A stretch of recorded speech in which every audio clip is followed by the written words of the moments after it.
Student, आज हम physics का लेसन नंबर 6 यानी कि चैप्टर नंबर 6 जो है उसकी शुरुआत कर रहे हैं। और उस चैप्टर का जो नाम है वो है विद्युत परिपथ। क्या नाम है? विद्युत परिपथ। क्या नाम है इसका? विद्युत परिपथ यानी कि इलेक्ट्रिक सर्किट। ये जो लेसन है अंक भार 4 का है। अंक भार 4 नंबर का है ये।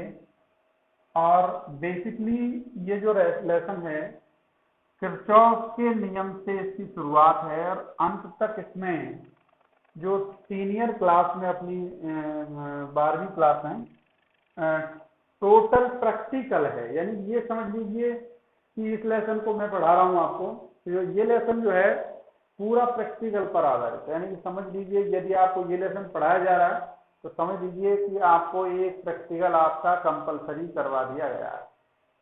ये लेसन की इसकी ये विशेषता है। ये जो लेसन है इलेक्ट्रिक सर्किट से संबंधित है।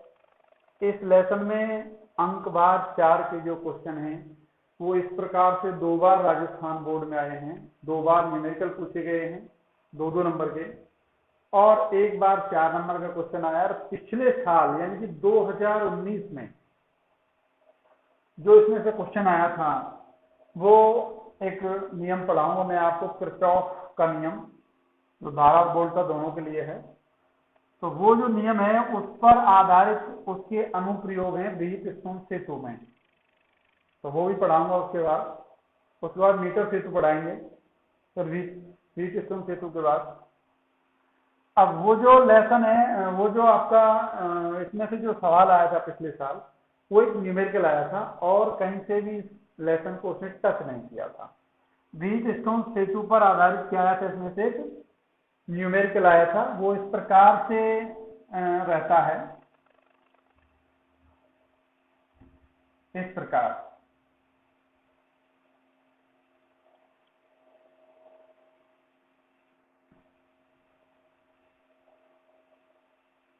ठीक है, तो इस प्रकार से कुछ था।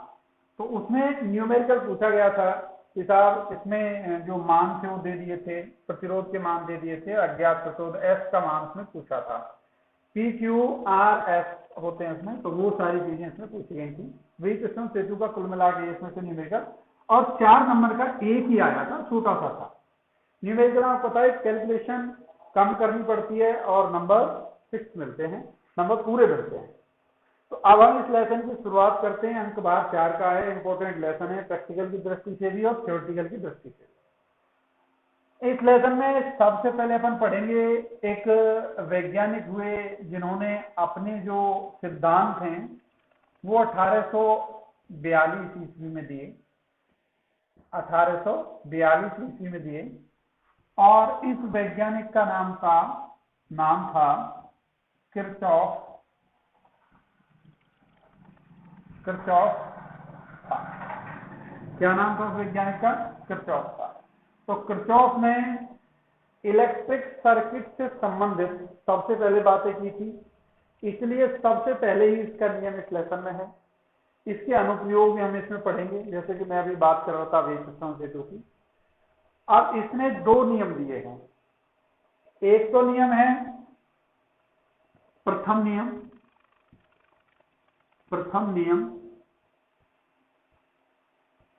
इसका दूसरा नाम है धारा का नियम,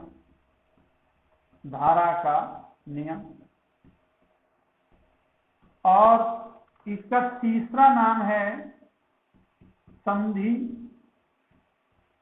नियम या संधि बिंदु नियम। एक ही बात है। जंक्शन डायोड, जंक्शन लॉ भी इसको कहते हैं।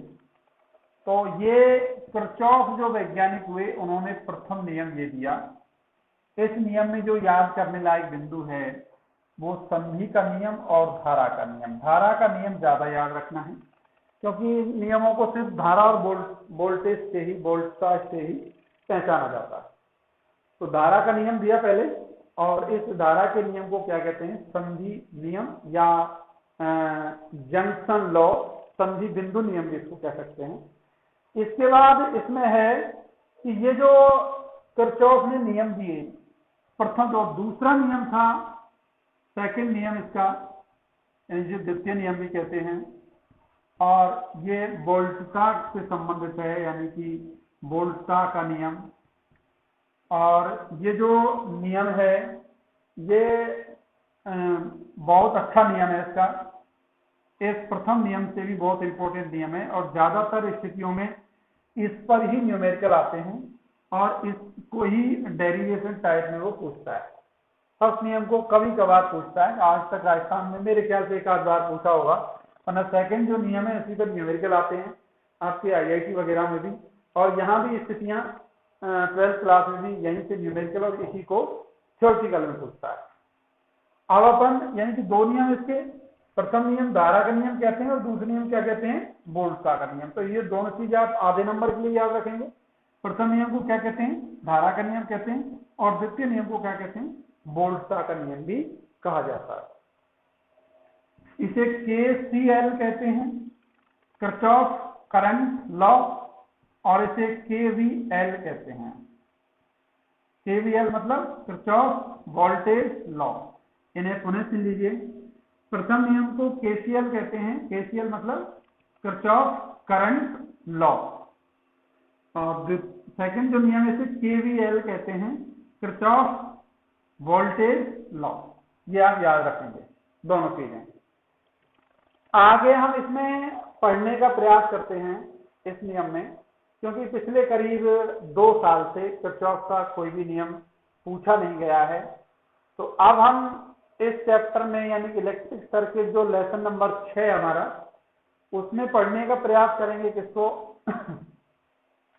फर्स्ट नियम को। किसको, यानी कि ये डाल देता हूं मैं, धारा का नियम। धारा का नियम क्या डाल देता हूं, धारा का नियम। तो फिजिक्स जो है एक बात आपसे कहती है कि फिजिक्स में सारी चीजें और छोटी भी चीजें रखने का नहीं, समझने का है। समझने के लिए क्या करेंगे, भाषाओं के लिए मैं अभी इस नियम को बोल देता हूं, जैसे 10th क्लास में अपन समझाते हैं, जैसे कि ओम का नियम समझाते हैं, ठीक है। तो उस प्रकार से मैं इसको बोल सकता हूं, तो उसका कोई फायदा नहीं है, ठीक है। तो इसको अपन क्या करेंगे, पहले समझने का प्रयास करेंगे। पहले भाषा सुन लीजिए और उस भाषा को इस जो आपको सामने जो डायग्राम बनाया जाएगा उसके द्वारा समझाया जाएगा। यह नियम कहता है कि संधि बिंदु की ओर आने वाली धारा, संधि बिंदु से दूर जाने वाली धारा का बीजगणितीय योग शून्य होता है। अब बीजगणितीय योग का मतलब जानते होंगे आप, सिग्मा आई इक्वल टू 0। तो इसे इस प्रकार से अपन समझने का प्रयास करेंगे। ये मान लो कोई संधि बिंदु है, कोई बिंदु मान लिया आपने, इस पर ये मान लो ये धारा आ रही है, ठीक। इसके बाद एक आपने ऐसे बना दिया इसमें और एक ऐसे बना दिया, ठीक। तो ये इसकी ओर आ रही है, ये इससे बाहर जा रही है, ये इसकी ओर आ रही है और ये इससे बाहर जा रही है। अब इससे बंधे नहीं हो आप, कितने भी ऐसे चित्र बना सकते हो इधर उधर कैसे। ये I1 मान लिया आपने, इसको O मान लो, संधि बिंदु क्या है O, I1, ये हो गया I2, ये हो गया I3, ये हो गया I4 और ये हो गया I5, ठीक। ये स्थितियां आई। तो ये आपके सामने क्या है, जंक्शन पॉइंट। क्या है, जंक्शन पॉइंट, यानी कि संधि बिंदु है। क्या है, जंक्शन पॉइंट, संधि बिंदु। ये आपकी समझ में आ रहा होगा, ये संधि बिंदु आपका। अब इसमें 2-3 बातें, एक बातें कही कि भाई संधि बिंदु की ओर आने वाली धारा, देखो I1 आ रही है संधि बिंदु की ओर, I5 आ रही है संधि बिंदु की ओर, I4 आ रही है संधि बिंदु की ओर। तो संधि बिंदु की ओर आने वाली धारा और संधि बिंदु से दूर जाने वाली धारा का बीजगणितीय योग क्या होता है, 0 होता है। अर्थात मैं इसको ऐसे लिख सकता हूं, अर्थात जो भाषा भी मैं बोल रहा था कि sigma I is equal to 0। आपको इस नियम में कुछ भी याद नहीं रखना है, पहली बात ये, इसको याद रखना। Sigma I is equal to क्या है? 0 है, शून्य है। इससे सिग्मा का मतलब क्या है भाई? सभी का योग। सिग्मा का मतलब क्या है? सभी का योग। आगे सामने सभी क्या है? धारा। तो सभी धाराओं का योग क्या है? 0। यही क्या है? किरचॉफ का धारा नियम। ठीक, अब इसको प्रैक्टिकली समझेंगे अपन इस प्रकार से। कैसे? कि देखो, दूसरी बात इसने कही कि संधि बिंदु की ओर आने वाली धारा और संधि बिंदु से दूर जाने वाली धारा का योग 0 के बराबर होता है। तो संधि बिंदु की ओर कौन कौन सी धाराएं आ रही हैं? देखो, I1 आ रही है एक तो, ठीक है। संधि बिंदु की ओर और कौन सी धारा आ रही है? I5 आ रही है। संधि बिंदु की ओर और कौन सी धारा आ रही है? I4 आ रही है। अभी मैंने चिन्ह लगाया इनमें। उसने एक बात और कही कि संधि बिंदु की ओर आने वाली धाराओं को धनात्मक लीजिए और संधि बिंदु से दूर जाने वाली धाराओं को क्या लीजिए? ऋणात्मक लीजिए। तो संधि बिंदु की ओर आने वाली धाराओं क्या लेंगे अपन? धनात्मक लेंगे भैया। क्या लेंगे? धनात्मक लेंगे। तो I1, I5, I4। देखो, I1 संधि बिंदु की ओर आ रही है, I5 संधि बिंदु की ओर आ रही है, I4 भी संधि बिंदु की ओर आ रही है। ये क्लियर बात? संधि बिंदु की ओर आने वाली धारा को धनात्मक और संधि बिंदु से दूर जाने वाली धाराओं क्या लेंगे? ऋणात्मक लेंगे। यानी कि क्या आ गया? I2 माइनस I3 बराबर क्या होगा? 0। क्या हो गया? ZERO 0 हो गया। अब क्या देखो, पक्षांतरण कर लीजिए जरा। I1, I5, I4 is equal to, देखो इसके बाद क्या है? I4 plus I3, sorry minus आएगा यहाँ, ठीक है। तो ये स्थितियां हैं इसमें, प्लस ये है। इसके बाद देखो क्या है आगे, देखो इसमें क्या आएगा? ये जोड़ोगा ना, संधि बिंदु की ओर आने वाली धारा, संधि बिंदु से दूर जाने वाली धाराओं का योग 0 के बराबर होता है। ठीक है बात? कि संधि बिंदु की ओर आने वाली धारा प्लस संधि बिंदु से दूर जाने वाली धारा बराबर 0। तो संधि बिंदु की ओर आने वाली धारा ये रही और संधि बिंदु से दूर जाने वाली धारा ये रही। ये क्या है? बराबर है।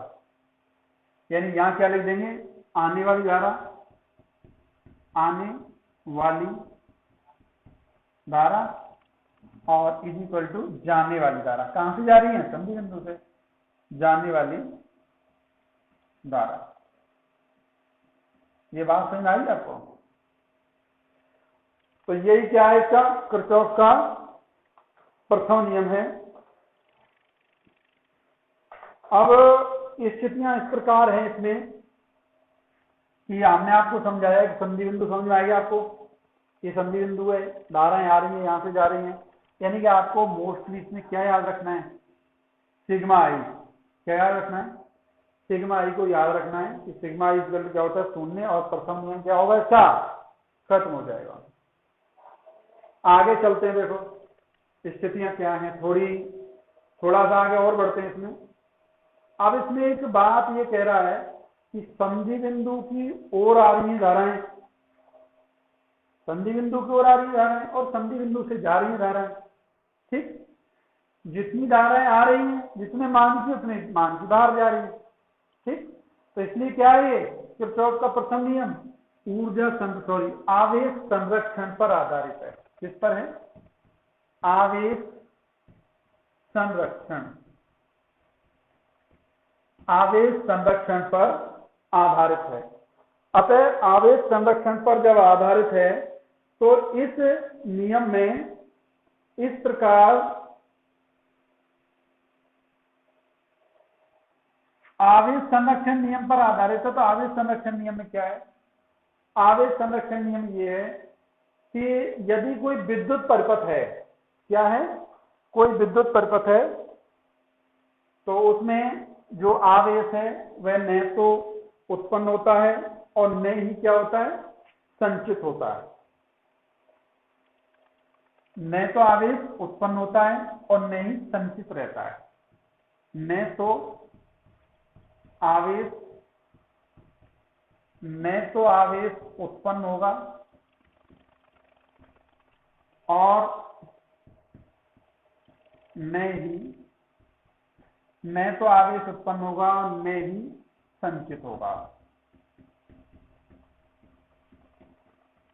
यही क्या है? आवेश संरक्षण है। संचित भी नहीं होगा, उत्पन्न नहीं होगा तो संचित भी नहीं होगा। अर्थात जितना आवेश संधि बिंदु की ओर आएगा उतना ही आवेश संधि बिंदु से कहां चला जाएगा? दूर चला जाएगा। ठीक है, तो ये क्या है?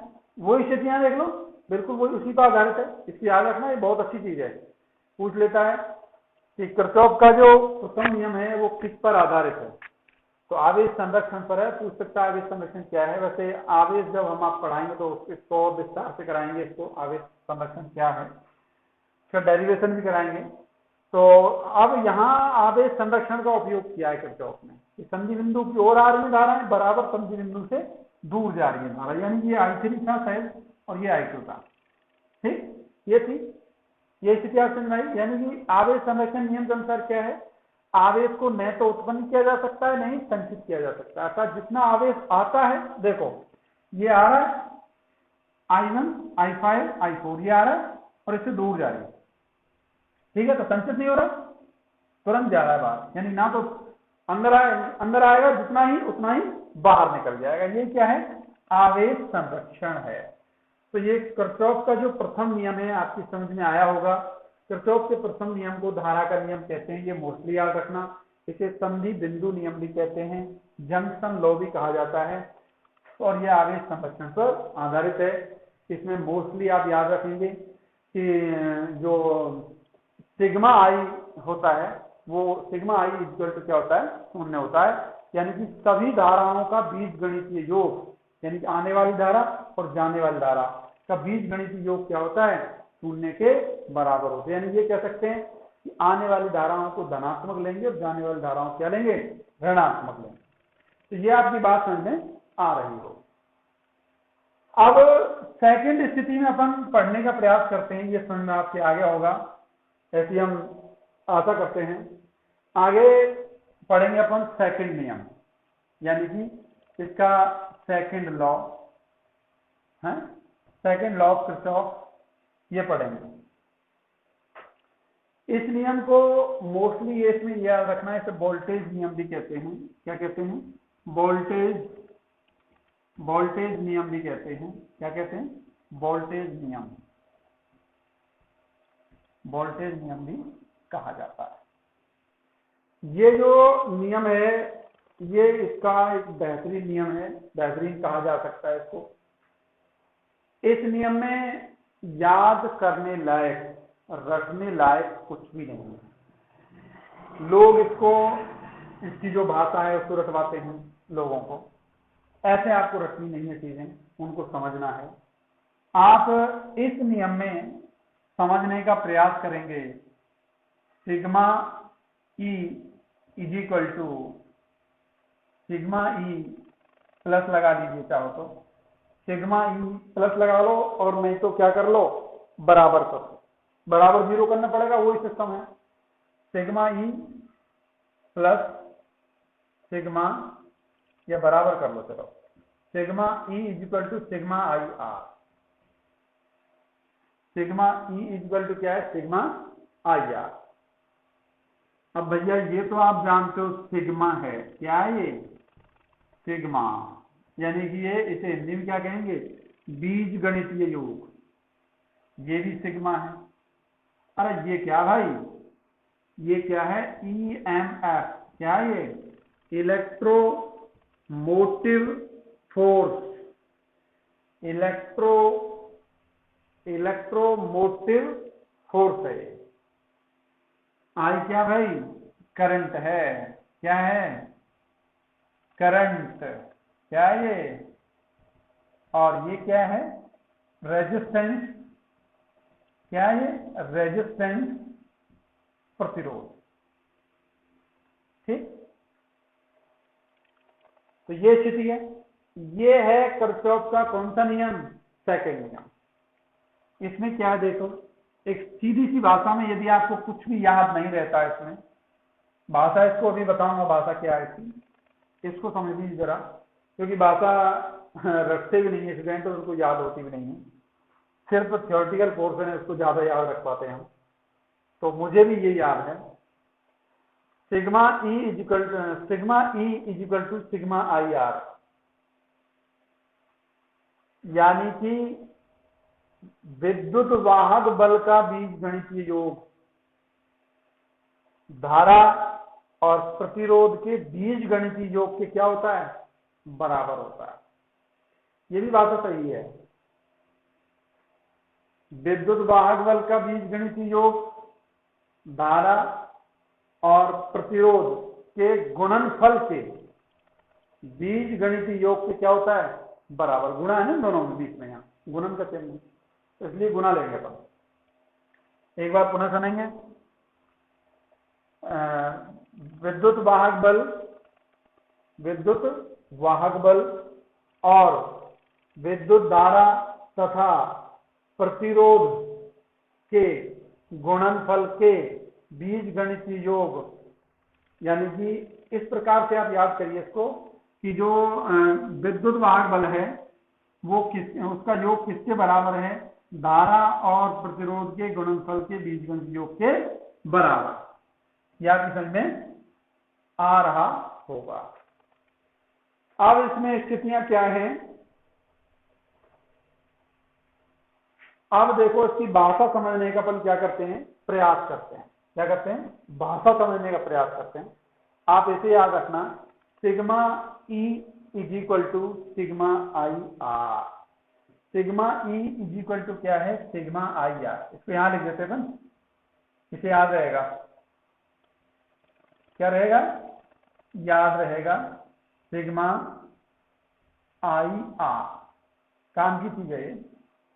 अब अपन भाषा को याद करने का प्रयास करेंगे। देखो जरा, मैं इसका जो नियम है, सेकंड नियम, जो फर्स्ट नियम था वो खुले परिपथों में लागू होता है, क्योंकि संधि जो है ना, वो मान लीजिए दो धाराएं हैं, इधर से धाराएं आ रही हैं, तो खुले परिपथ से धाराएं आ रही हैं इसके पास, ये संधि बिंदु हो गया। ठीक है, तो संधि बिंदु कहाँ होता है? खुले परिपथ में अधिकतर होता है। ठीक है, संधि बिंदु। तो किरचॉफ का जो प्रथम नियम था वो खुले परिपथों में लगता है, और सेकंड नियम किसके लिए लगता है? बंद परिपथ के लिए लगता है। अब बंद परिपथ के लिए कैसे लगता है साहब, उसको समझने का प्रयास करेंगे अपन। ठीक, देखो मैं एक सेल बना रहा हूं और ये एक प्रतिरोध है। ये जो डायग्राम है इसको ढंग से आप समझेंगे, और इस डायग्राम में स्थितियां बहुत विषम हैं। यदि आपकी ये समझ में आ गया तो इसमें कुछ भी नहीं है, और नहीं आया तो न्यूमेरिकल कोई भी सही नहीं होगा, ये बिल्कुल फिक्स है। समझ रहे हो? ये हो गया E1 और ये ले लिया हमने E2। यहां संधि बिंदु है तो ये मान E2 के, ये R1 मान लो, इसको R2 मान लो, इसको क्या मान लो? R3 मान लिया। ठीक है, और ये संधि बिंदु हो गया, यानी कि इसमें नाम दे देते हैं अपन, परिपथ बना देते हैं इस प्रकार से, यानी कि A B C D E और F। ठीक, भाई ये प्लस है, ये माइनस है, ये प्लस है, ये माइनस। तो ये R1 के साथ ये E1 और ये I1, ये R2 के साथ E2 और I2। यहाँ धारा दोनों हो गई, ये दोनों धाराएं आ रही यहाँ, तो यहाँ क्या लिखेंगे? I1 प्लस I2, ये दोनों धाराएं होंगी इस वाले परिपथ में। यानी कि इस वाले परिपथ में D C E F D बंद पथ हो गया ना ये। अब हमारे पास देखो दो परिपथ है, लगाओ क्या है, दो परिपथ है, एक दोनों बंद परिपथ है, A B C D A, यानी कि ए बी सी डी और ए। एक तो ये बंद परिपथ है, इसके लिए काम करेंगे पहले, मैं लिख रहा हूं उनको, ये काम की चीज सारी। दूसरा बंद परिपथ है हमारे पास कौन सा, डी सी ई एफ और डी, ठीक, यानी डी से शुरू हुआ डी पे खत्म हुआ, ए से शुरू हुआ ए पे खत्म हुआ, कहने का मतलब है। अब इसमें देखो क्या है, इसमें दो तीन चीजें हैं, जो भाषा है उसको रटना नहीं है, मेरा प्रयास ये रटना ना पड़े आपको, सभी चीज याद नहीं रहती कभी। तो सबसे पहले हम बात करेंगे पहला वाला जो परिपथ है उसके बारे में थोड़ी। देखो जरा, ये धारा है, समझ में आ रहा होगा आपको, इस धारा की संगत ये प्रतिरोध है, ये बात समझ में आ रही है, ये धारा I1, इसके संगत प्रतिरोध कौन सा है, R1, और ये धारा I2, इसके संगत प्रतिरोध कौन सा है, R2। ये समझ में आ रहा होगा आपको, ये प्रतिरोध यहां तक। अब इसमें स्थितियां क्या है का, I1 के साथ R1 संगत प्रतिरोध है, I2 के साथ R2 संगत प्रतिरोध है, ठीक। और जो I1 वाला जो सिरा है वहां जो विद्युत वाहक बल है सेल का वो E1 है, और यहां जो विद्युत वाहक बल है I2 के साथ वो क्या है, E2 है। समझ आ रहा है आपको। अब इसमें स्थितियां क्या हैं साहब,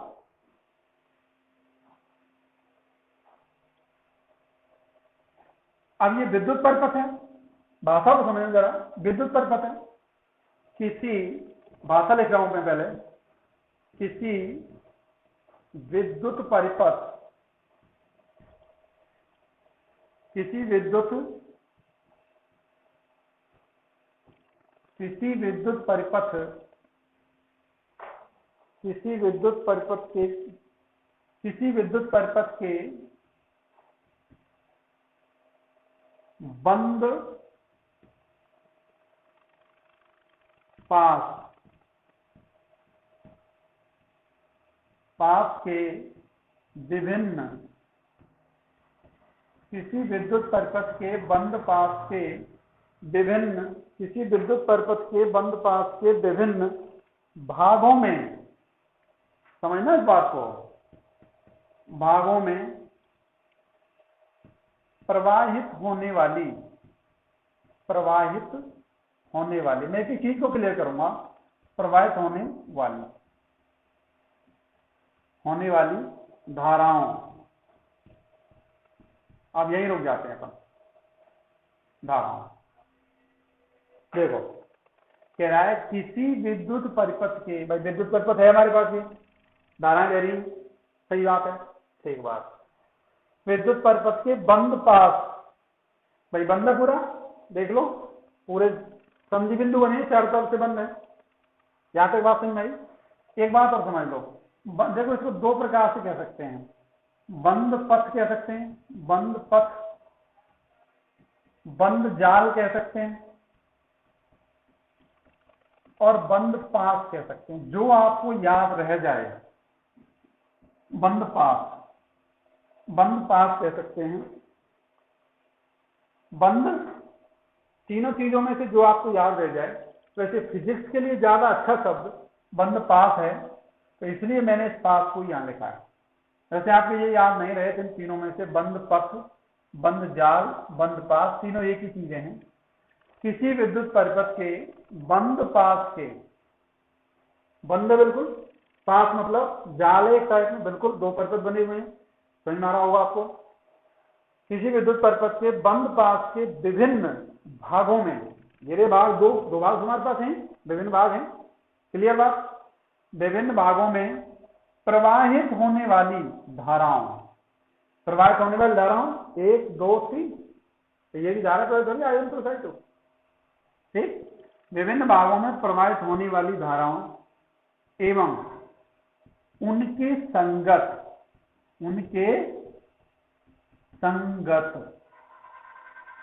इनके संगत क्या है बताया था मैंने पहले।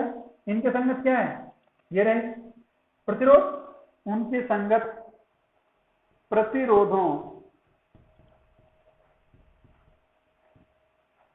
का बीज गणितीय, उनके संगत प्रतिरोधों का बीज गणितीय योग। अब यहीं रुक जाएंगे अपन, यहां तक आपकी समझ में आ गया। अब एवं लगाया मैंने, एवं उनके संगत, इनके संगत क्या है R1 R2 R3, एवं उनके संगत प्रतिरोधों का बीज गणितीय योग, यानी कि धाराओं का बीज गणितीय योग और प्रतिरोधों का बीज गणितीय योग। कहने का मतलब ये होगा भाई धाराओं का बीज गणितीय योग और प्रतिरोधों का बीज गणितीय योग। बीज गणितीय योग उस परिपथ, अब बात किसकी करेंगे, अब बात करेंगे किसकी, इनकी बात करेंगे। यानी हमारे पास ये ना विद्युत भाग बल, उस परिपथ के विद्युत वाहक बलों के बीजीय योग, यानी कि बीजीय गणितीय योग कैसे लिख सकते हो, बीजीय योग के बराबर होता है। देख लो मैंने अपनी ओर से कुछ भी नहीं लिखा, अपनी ओर से क्या है कुछ भी लिखा। यहां तक आप समझ में आ गया होगा उसके संगत प्रतिरोधों का बीज गणितीय योग। ये रहे देखो, ये धारा बिल्कुल, इसको समझा रहा हूं पहले। ये वाला जो भाग है इसमें तो कुछ है ही नहीं, लास्ट में ये लिख देना, किसी विद्युत परिपथ के बंद पास के, बंद पास है विद्युत परिपथ है, समझ में आ गया आपको, विभिन्न भागों में प्रवाहित होने वाली धाराओं, आई लिख दी सबके स्थान पर, और उनके संगत प्रतिरोधों का बीज गणितीय योग।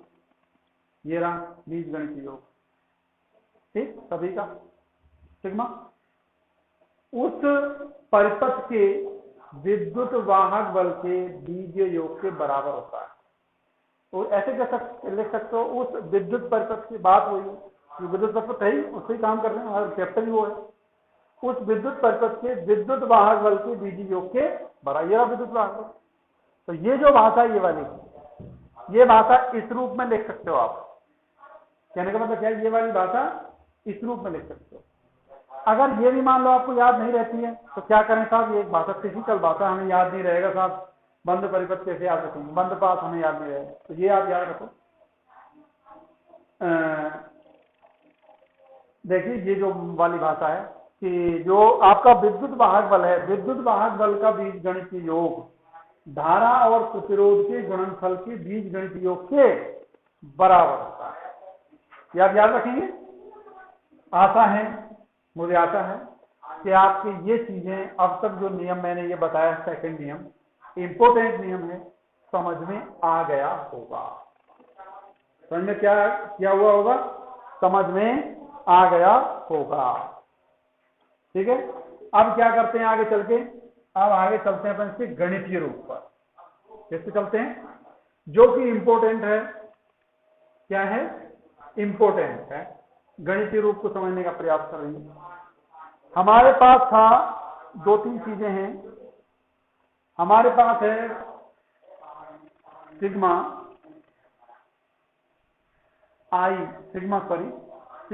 ई is equal to sigma I R, यही है। देखो अब जो फर्स्ट नियम था इसका, उस नियम का प्रयोग यहां होगा। संधि बिंदु की ओर आने वाली धाराएं धनात्मक, संधि बिंदु से दूर जाने वाली धाराएं ऋणात्मक। वही स्थिति रहेगी। अब वही स्थिति इस विद्युत भाग बल की, जो सेल लगे हुए हैं इनके दोनों साथ, ठीक है। तो सेलों के लिए क्या करना है कि सेल तो हमारे पास दो ही है, ठीक है। तो सेल क्या हुए, सेल की दिशा देख लो। पहले यहां लिख देते हैं, दोबारा समझाएंगे। देखो जरा,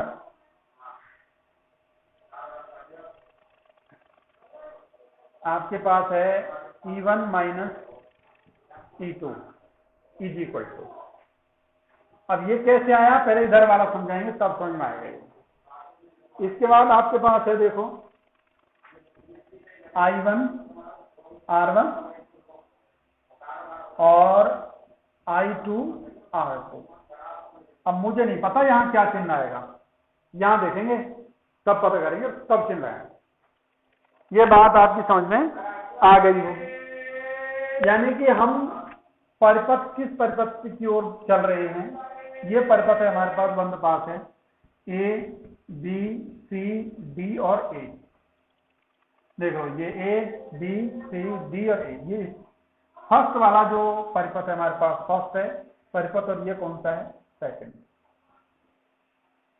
ठीक, इसको चलेंगे। अब देखो ये वाली धारा है, ऐसे आ रही है, इसको समझना जरा। ये वाली धारा ऐसे ऐसे तीर का चिन्ह लग रहा है, ये आपका सेल है ये, ठीक। और ये ऐसे आके ऐसे आ रही है नीचे की ओर, ये संधि बिंदु है। ये वाली धारा ये ऐसे आ रही है, ठीक। यहां से ये ऐसे आके यहां गई, और ये भी यहां आ रही है, तो दोनों में दिशा क्या हो गई, एक। और दिशा से एक आते क्या आएगा, माइनस आएगा। सीधी बात है, क्या आएगा, नेगेटिव चिन्ह आएगा, ठीक। ये बात समझ आ गई क्या? चलो नहीं आई तो कमेंट करना, फिर बताएंगे वरना। यानी कि संधि बिंदु की ओर आने वाली धाराएं धनात्मक, संधि बिंदु से दूर जाने वाली धाराएं ऋणात्मक। लेकिन यदि धाराओं की दिशा एक समान है तो ऋणात्मक चिन्ह लेंगे, और धाराओं की दिशा विपरीत है तो कौन सा चिन्ह लेंगे, धनात्मक चिन्ह, ठीक है। अब देखो क्या है, धाराओं की दिशा क्या है, यहाँ इस प्रकार से ही भाई, ऐसे और ऐसे, तो माइनस चिन्ह आ गया ना। ऐसे होती धारा की दिशा यूं, और विपरीत दिशा हो गई ना, ये तो समान दिशा है, समान दिशा में क्या आएगा, माइनस। और यहाँ क्या आएगा, प्लस। तो यहाँ तो क्या है, दोनों समान दिशा है, तो क्या आएगा, माइनस चिन्ह आ गया। अगर ये बात समझ में आपको आ गई है, इसके न्यूमेरिकल डेफिनेटली गलत नहीं होंगे, ये मेरी गारंटी, ठीक है। इससे न्यूमेरिकल आते हैं। तो बंद पास के लिए अब देखो यही स्थिति यहाँ, ये जो मैंने बताया था ना, रोको ये बताएंगे पहले। तो ये बात समझ में आ गई होगी आपको कि दोनों धाराओं की दिशा क्या है, एक धारा की दिशा यूं, सॉरी एक धारा की दिशा यूं, और दूसरी जो धारा, यानी ये तो हो गई I1, और दूसरी जो धारा है उसकी दिशा क्या है, I2। दोनों की दिशा क्या हो गई, एक समान, तो क्या आएगा, नेगेटिव। तो नेगेटिव आएगा। यहां भी स्थिति यही देख लो, यहां से यूं और यूं, ऐसे यहां, यही स्थिति यहां बन गई। तो इसके स्थान पर क्या हो गया, E1 माइनस E2 आ गया, ये विद्युत भाग बल हो गया। ये तो हो गया व्यंजक किसके लिए, आपका जो परिपथ था A B C D A के लिए। क्लियर हो गया होगा यहां तक। आगे चलते हैं। आगे जो हमारे पास बंद पथ है, ऐसे कह सकते हो आप, बंद पथ, सेकंड जो बंद पास है, बंद पास, सेकंड जो बंद पास, उसको देखो जरा, D C E और F और D। देखो D C E F और D हो गया ना बंद पथ। इस बंद पथ के लिए स्थितियां क्या हैं, देखो यहां देख लो जरा, यहां स्थितियां क्या है, देखो आपके पास ये वाली चीज आएगी इसमें I2, ठीक है, R2 ये आएगा, R3 आएगा, ये आएगा, ठीक है। तो विद्युत भाग बल क्या रहेगा इसके लिए, अरे ये रहा ना, दिमाग लगाने की जरूरत नहीं है। क्या है, E2 बराबर E2 के बाद क्या आएगा भाई, केवल एक ही है, मैं तो ब्लैक बल्ब है ना, तो एक ही है, तो एक के लिए क्या करेंगे, स्थितियां वही रहेंगी। यानी अब देखो I2 R2 I2 R2 आ गया। अब क्या होगा, आपके पास जो स्थितियां हैं वो इस प्रकार हैं। अब अगला आपके पास ये वाला भाग, तो प्लस, इसको समझाऊंगा ये कैसे आया है, I1 प्लस I2 और इधर R3। चलो इसको ऊपर वाले को हम क्या करते हैं, मिटा देते हैं।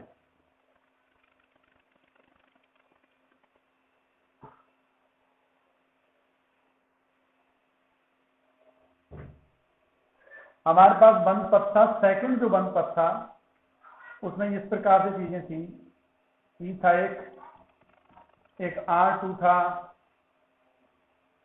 और यहां लिख रहा था I1 प्लस I2, ये E2 था, इस प्रकार से I2 था, ये R2 था, और ये क्या था R3।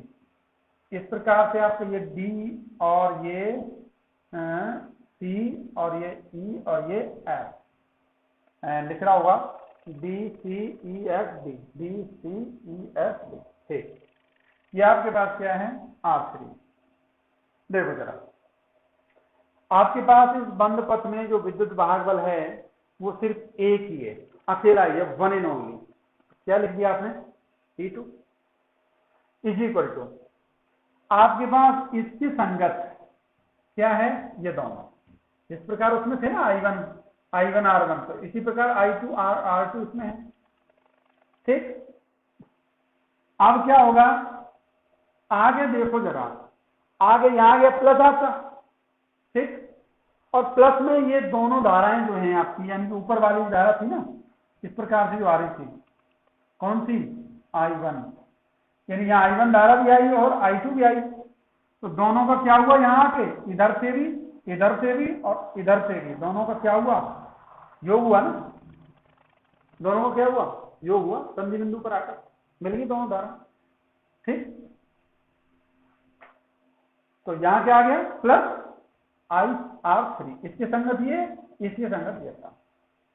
ठीक, तो ये क्या हो गया आपके लिए, सेकंड जो बंद पाथ था उसके लिए व्यंजक हो गया।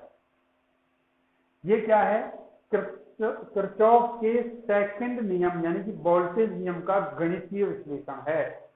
ये वाला फर्स्ट के लिए, फर्स्ट जो आपके वो था बंद पाथ, और ये वाला सेकंड के लिए। ठीक है, ये समझ में आ रहा होगा। ये अब आप मान रख दो, वो एक अलग बात है, करते रहो आगे, इसका कोई मतलब नहीं है, बाकी इतना ही है आपके यहां तक चलिए।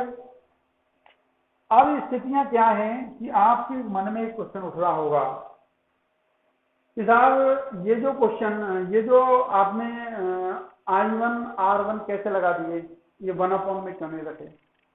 तो आपने प्रतिरोधों का क्रम पढ़ा होगा। प्रतिरोधों का संयोजन 3 प्रकार से किया जाता है, समांतर, parallel, series combination, parallel combination, series combination, और सीरीज पैरेलल कॉम्बिनेशन, इस प्रकार से। तो ये सीरीज में है लगातार एक के बाद एक, तो सीरीज में तो क्या होगा, दोनों इस प्रकार से आएंगे। जैसे मैं आपको याद दिलवा दूं कि इसमें ओम का नियम था ना, सीरीज में आता है R equal to R1 plus R2 plus R3, और उसमें जो पैरेलल क्रम इसमें 1/R1 1/R2 इस प्रकार से। तो इसी प्रकार ये आए हैं, इनको रखना नहीं है आपको, I1 R2 इस प्रकार आए। आपकी बात समझ में आ गई होगी, ये वाली बात यहां तक। ये था किरचॉफ के नियम का गणितीय विश्लेषण। अब साहब एक क्वेश्चन है जो आपके मन में उठ रहा होगा कि किरचॉफ के नियम का उपयोग, ऐसी क्या आवश्यकता पड़ गई कि किरचॉफ ने इस प्रकार का नियम दिया। तो इसका आंसर आपके पास एक है, वो आप बता देंगे यदि कोई पूछता है तो उसका आंसर है कि जटिल विद्युत परिपथों में, एक शब्द है जटिल, क्या शब्द है, जटिल विद्युत परिपथों में जटिल विद्युत परिपथों, जटिल विद्युत परिपथों में विद्युत धारा का सही वितरण किया गया या किया जा सकता है। यानी कि जटिल जो विद्युत परिपथ हैं उनमें जो विद्युत धारा है उसका वितरण किस प्रकार से किया जाएगा, उनमें धारा की दिशाएं किस प्रकार से होंगी, इसलिए इसका उपयोग किया गया। लिख सकते हो कि किरचॉफ जो है उसका जो नियम है वो क्यों दिए, इसका क्या कारण है, क्या आवश्यकता पड़ी, तो ये बोल सकते हो आप कि जटिल जो विद्युत परिपथ हैं, यानी कि जो टिपिकल जो विद्युत परिपथ होते हैं, जैसे कि व्हीटस्टोन सेतु है, इसके अनुप्रयोग में हम व्हीटस्टोन सेतु पढ़ेंगे। जैसे कि व्हीटस्टोन सेतु है, उसमें धारा की दिशा किस प्रकार से होगी, ठीक है, तो वो इससे हमारी समझ में आएगा। इन दोनों नियमों में सिर्फ सबसे जो फैक्चुअल चीज है वो समझने लायक सिर्फ ये थी, धारा की दिशा। यदि धारा की दिशा समान है तो चिन्ह क्या आएगा, ऋण का आएगा। क्या आएगा, ऋणात्मक चिन्ह आएगा। और धारा की दिशा यदि असमान है ये, तो क्या आएगा, धन चिन्ह आएगा, प्लस का चिन्ह आएगा। सिर्फ वन एंड ओनली यही चीज ज्यादा इंपॉर्टेंट है आपकी समझ के लिए, क्योंकि इसी चीज का उपयोग करके पिछले साल 2019 में राजस्थान बोर्ड ने इस पर व्हीटस्टोन सेतु का चित्र बनाकर न्यूमेरिकल पूछा था। क्या पूछा था, न्यूमेरिकल। कितने नंबर का था, 4। इसको क्या करेंगे आप, याद रखेंगे, और ये सारी चीजें समझ में आ जाएगी आपको कि जटिल चीजों में, जटिल विद्युत जो परिपथ हैं उनमें धारा का सही वितरण करने के लिए, धारा की दिशा का पता करने के लिए कि संधि बिंदु की ओर आ रही है धारा, संधि बिंदु की ओर कितनी धाराएं आ रही हैं, संधि बिंदु से कितनी धाराएं जा रही हैं, वो चीज समझने के लिए, समझाने के लिए दुनिया को 1882 में ये दोनों नियम जो हैं किरचॉफ द्वारा दिए गए। आशा करता हूं कि आपकी समझ में दोनों नियम आ गए होंगे। इसके जो अनुप्रयोग है, किरचॉफ के नियम का जो अनुप्रयोग है, देख लो कि एक सेकंड जो नियम है उसमें मैंने फर्स्ट नियम का यूज किया कि संधि बिंदु की ओर धाराएं आ रही थी, ठीक। तो इस प्रकार सबसे ज्यादा इंपॉर्टेंट क्या रहा, सेकंड नियम। अब इसमें अगला जो चैप्टर है हमारा वो है व्हीटस्टोन सेतु। व्हीटस्टोन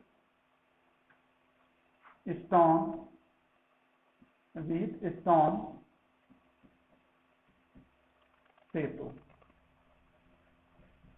क्या नाम है इसका, व्हीटस्टोन सेतु। इसमें देखो 1, 2,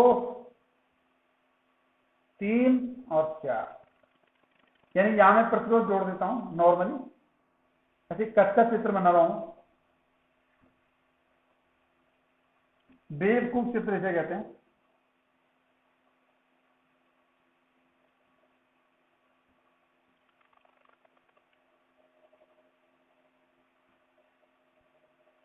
ये बेवकूफ सा चित्र है, जिसे कहते हैं बेवकूफ चित्र कहते हैं इसको।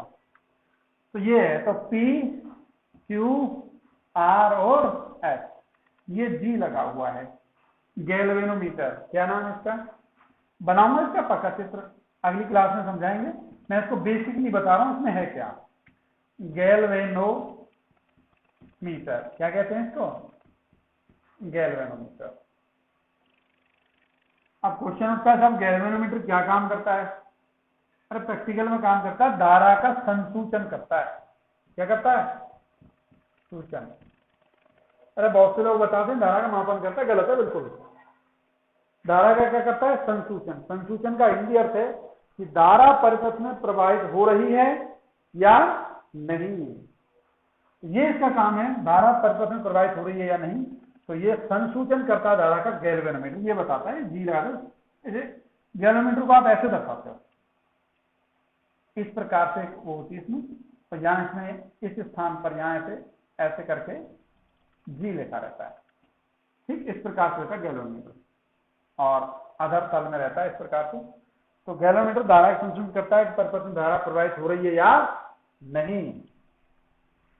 ये PQRS 4 प्रतिरोध लेंगे हम इसमें। अब देखना, मैं तो इसलिए बता रहा हूं कि हमने अभी अभी क्या पढ़ा है, किरचॉफ का नियम। तो किरचॉफ का नियम पढ़ा है, तो किरचॉफ के नियम का अनुप्रयोग सबसे पहले कहाँ है, व्हीटस्टोन सेतु में। तो कैसे उपयोग है वो मैं आपको समझा रहा हूं, थोड़ा सा समझा रहे हैं, समझने का प्रयास करिए जरा। देखो ये संधि बिंदु समझ में आ रहा होगा, ये संधि बिंदु है आपको, ये संधि बिंदु है, ये संधि बिंदु है, ठीक क्लियर। अब धाराएं मान लो आपने इस प्रकार से इसमें बैटरी लगा दी और एक कुंजी लगा दी, इस प्रकार जोड़ दिया इसको, ये प्लग लगा दी इसमें, ये के, ये बैटरी ई है, बी लगा ये बैटरी। आपने धारा इस प्रकार प्रवाहित हो रही इसमें, ठीक, तो धारा यहां जाएगी। अब यहां जा रहा धारा जाते ही दो भाग होंगे इसके, मान लो आई था ये, तो ये क्या हो गया I1 और ये क्या हो गया I2, क्लियर बात समझ आई। तो दो भागों में बट गई, तो ये क्या हो गया संधि बिंदु, इसकी दिशा ये होगी, इसकी दिशा ये होगी। इसी प्रकार यहाँ ऐसे दोनों आके यहाँ मिलेंगे, फिर यहाँ से आई निकलेगी, सर दोनों का योग हो जाएगा यहाँ से इस बिंदु पर। समझ में आ रहा होगा ना, संधि बिंदु से दूर जाने वाली धारा संधि बिंदु की ओर आने वाली धारा क्या होती है, बराबर होती है। इसका जो किरचॉफ का सेकंड नियम है उसका मुख्यतः उपयोग व्हीटस्टोन सेतु में है। व्हीटस्टोन जो है व्हीटस्टोन किसी व्यक्ति का नाम है, किसी वैज्ञानिक का नाम है, भौतिकी वैज्ञानिक का नाम है। उसने ही इस किरचॉफ के नियम का उपयोग करके ये सेतु बनाया था। इसका प्रयोग जो है जो 3-4 प्रतिरोध हैं उनके मध्य एक प्रतिरोध देकर मात्र एक प्रतिरोध का मान जो है वो ज्ञात कर सकते हैं। यानी 3-4 प्रतिरोध आपने जोड़ दिए, उनमें से आप 3-4 प्रतिरोध में से जो अज्ञात प्रतिरोध उसका मान आसानी से ज्ञात कर सकते हैं। ये आपको मान दे दिया जाता है गैल्वेनोमीटर का।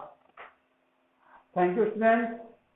अगली क्लास में अपन जो पढ़ेंगे वो स्थितियां इस प्रकार रहेंगी कि इसके बाद पढ़ेंगे अपन इसका एक किरण आरेख बनाएंगे, बेवकूफ सा चित्र था व्हीटस्टोन सेतु, और इस सेतु के बाद मीटर सेतु पढ़ेंगे, वो एक अच्छा है, वो एक प्रैक्टिकल है, ये भी प्रैक्टिकल है, लेकिन आजकल हमारे राजस्थान बोर्ड में इसका प्रयोग जो है ना के बराबर प्रैक्टिकल में है, लेकिन मीटर सेतु जरूर प्रैक्टिकल में हर साल होता है। ठीक है, थैंक यू फ्रेंड्स, ओके।